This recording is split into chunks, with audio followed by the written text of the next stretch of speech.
Name one man who had two different car companies named after him. Well, if you guessed Ransom Eli Olds, you're right. Hi there, Rick DeBrule with another chapter in the automotive evolution. Here once again at the Martin Auto Museum, a great collection of more than 170 cars that truly spans the entire automotive spectrum. And we have a 2020 Corvette C8, that mid-engine exotic car. And then we have some of the earliest cars, like this 1909 REO, or is it a REO? We'll talk about that in just a moment. But first, don't forget to like and subscribe. And if you have any questions or comments, just post them down below. I'd look forward to hearing from you. Now, let's talk about this car and the name, right? This is named after Ransom Eli Olds. Yeah, the same guy who's responsible for creating the Oldsmobile. Eventually, he got out of that company and created this company right here. But here's the question. Is it an REO? Or is it a REO? Now, most people, when you say REO, they immediately think Speedwagon, not because of the truck that was made by the REO company, but because of the great rock group by the same name.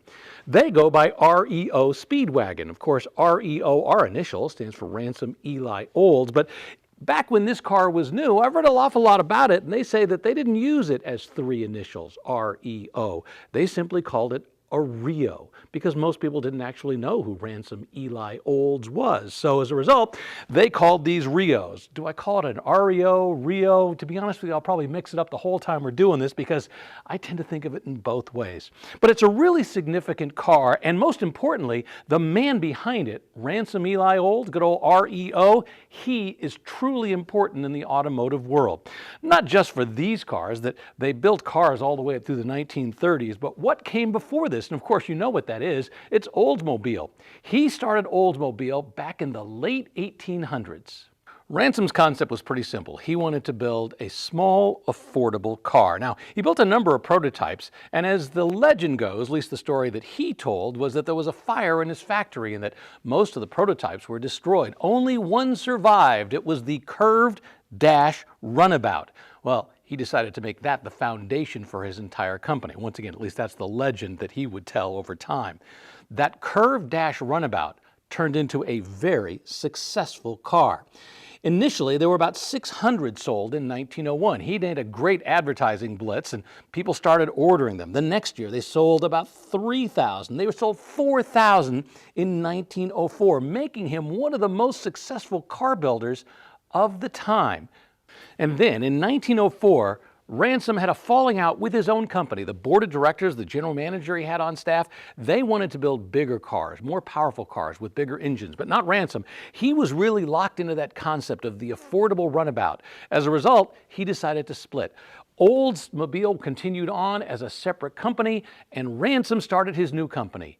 REO, is it REO, is it REO? But the REO company began to build cars. Initially, the concept was the same thing, right? Just build that affordable curved dash runabout. And then Henry Ford came out with this concept, the Model T, and everything exploded at that point. And Ransom realized if they were going to keep up with the modern automotive world, they were going to have to change, and change they did. Here at the museum, we have a 1909 REO, or REO. This is a 5-passenger runabout. And while in many ways it looks very similar to the type of cars you would have seen in the day, the Model Ts, it's also very different. And we'll start by pointing out what's up front or what's not underneath here. This is not a cover for the engine. The engine is underneath. I'll show you that in just a little bit. So underneath here, they actually have the radiator, and I believe the fuel tank is right there. So that's what that was holding up front. Up front underneath, well, you had a very different suspension than you would have encountered in a Model T. A Model T had an elliptical spring that went from one side to the other, kind of transversely mounted. This had a much more standard wagon-style elliptical spring. As you can see, it goes from front to back. It's got the leaves right there that would support the vehicle and make it easier and smoother to ride on. One thing that's different about this car, when you look at it here and you're wondering, wait a minute, what's that thing? This box, it's actually a box for a battery. That's because this would have been a hand crank start, was started with a hand crank, down here that would have started it. And in this case, because of the museum's need to be able to start it a little bit easier, they've actually installed an electric starter. So that's what that battery is for right there. Now, while this was a car that could be a little more, let's say, have more creature comforts, it wasn't completely so. I mean, yes, it had a little door that came across back here for your passengers that were in the back. It had a top that could pull up and protect them from the elements. But when you look at the side of this car, you realize, wait a minute, there aren't real doors. You don't have real windows, side passenger windows or driver windows right there, which meant as you were driving along, you were pretty much subjected to the elements as you were driving in this car. Yes, on a nice day, you could flip the windshield down just a little bit, but still, you were subjected to the elements. Big wooden wheels, wooden spokes, and look at these brakes right here, these bands that go across. That's how the car would slow down. Up front, this is a tank for acetylene gas, which would have had a line that would have run all the way to the headlamps at the front of the car. Didn't produce a lot of light, just enough. These were lanterns that we could use for a variety of purposes. And of course, you had to have your classic, at least let people know that you were coming, because remember, there were a lot of horses back in those days. The horseless carriages were few and far between back in 1909 when this guy was going across the road. Showing off the engine is just a little more complicated than I normally have to do this, because most cars, they just lift the hood up front. But as I mentioned, up front, you don't have the engine. The engine is actually mounted in the center of the car, which, when you think about it, was actually pretty good for weight distribution. It's also mounted low underneath the seats. What we have here is a 213 cubic inch horizontally opposed two-cylinder engine. One of the pistons going off this way, one of the pistons going off that way. This was good for a total of about 20 horsepower. Now, it was just a two-speed transmission, and as you can see, it's actually made it up. It's got a massive flywheel over here, and then, of course, the chain that goes back to the rear end. So just two speeds and reverse, I should point out. And so the ability to have this move with a lot of ground clearance was really important. That's the advantage. Number one, you could work on the car, but more importantly, the ability to go over obstacles, to go through the giant ruts that they had in the roadway. It was critical that cars of those days had massive, massive ground clearance.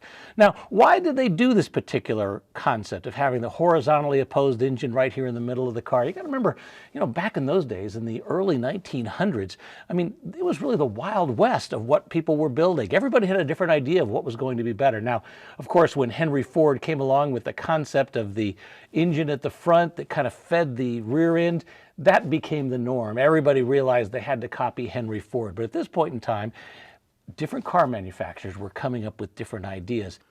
By the way, here's an interesting little secret compartment in the back of the car. What's that for? Well, that gives you access to the spark plug right there.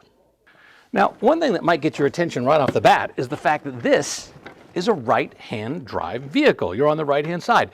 Not because, of course, this was just destined for an English market or a country where they had drivers on the right-hand side of the road. It's because in the early days of the automobile, they really didn't have a standard for that. You have to remember that in the earliest days of the automobile, they didn't even use a steering wheel. The steering wheel hadn't come along until barely a decade before this. So they used to have a tiller that would kind of sit in the middle like this. Then they came up with a steering wheel, and there was really no consistency to the right or the left side. You have to remember that from the 1850s on, most wagons had the person who was controlling the wagon with the horses in front sitting on the right-hand side. So it was pretty common to have someone on the right-hand side controlling the car. Henry Ford decided he was going to put the driver on the left-hand side.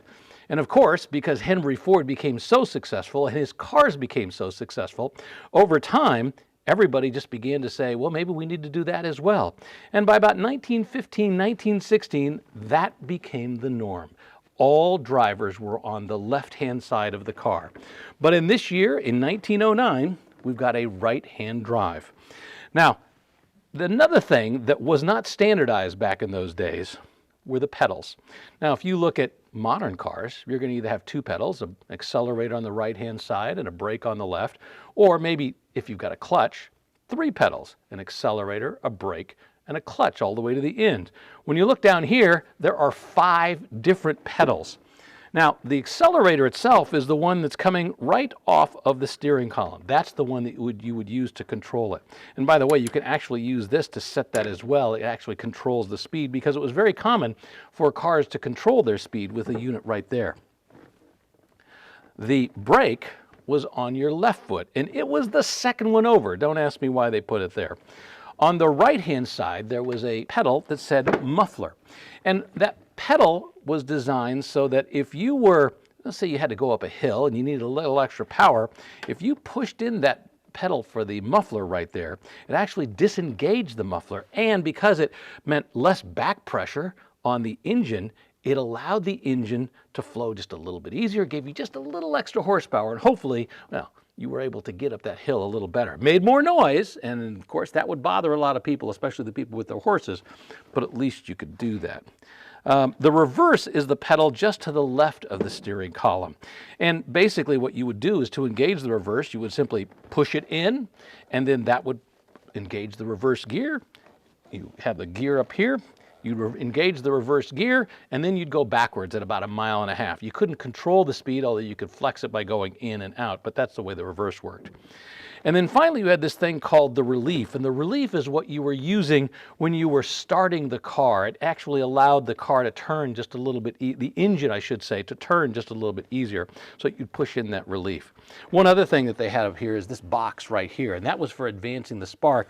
That also helped to control when you were trying to start the engine. Remember, you had that crank start. We keep thinking of the crank start being on the front of the car because that's where Model Ts were, because the engine was up front. But the way this REO did it was they had it on the side. And the combination of using the advance, the relief, and then you wouldn't start it from here. Of course, you'd have to have somebody on the outside. But all that combination together allowed you to drive the car. Not surprisingly, if somebody today were to get into one of these cars, trying to steal this would be really complicated. Just trying to drive this car. I know it looks like it's simple when you get in. Oh, it's got pedals, it's got a steering wheel, but the reality is it's a much more complicated vehicle to drive. Ransom was also a keen promoter. He sponsored a pair of what were called automotive adventurers to travel from New York to California and back again. Now, it was supposed to be a 9,000-mile trek, but the Transcontinental journey totaled nearly 12,000 miles before it was over. The two intrepid adventurers left New York in August in a 16-horsepower REO Mountaineer, and after plenty of adventures, including being lost in a snowstorm in Arizona, they arrived back in New York 10 months later, and I'm sure Ransom was happy to see plenty of headlines along the way. REO initially had a pretty good run. In fact, in 1907, the REO company was the fourth largest manufacturer of cars in the country. They sold $4.5 million worth of cars. Most importantly, though, they really outsold Oldsmobile, so you have to think Ransom was pretty happy about that. But as time went along, their market share began to slip, and like many manufacturers, in the late 20s, when the Depression hit, well, they ran into problems as well. In 1928, they sold 29,000 cars, and then in 1929, sales dropped tremendously. They continued to build REOs into the 1930s, but eventually, well, they became more of a truck manufacturer. In fact, you probably heard of the REO, the REO Speedwagon. That was really one of their big mainstays. Eventually, they were bought out by the White Motor Company, which then merged with Diamond Trucks. Remember Diamond T pickup trucks? The REO name actually kind of survived all the way up until the 1960s before it finally went away. But this 1909 REO 5-passenger touring car is such a great example of what was happening back in the world of automotive design back in the early part of the 20th century, coming up with new ideas, new ways to solve problems, horizontally opposed engine underneath the car, the gas tank up here, all kinds of different ways that manufacturers were looking at how they could build a car and hopefully do a little better job than Henry Ford. Unfortunately, Henry Ford, as we all know, with that Model T that then evolved into the Model A, pretty much figured out what people wanted and what they wanted more of. The REO name, once again, has survived for quite a while. Now, these days, for most people, it's just a footnote in history for what was happening in the automotive world. Or, it's a great name for a rock group, REO Speedwagon.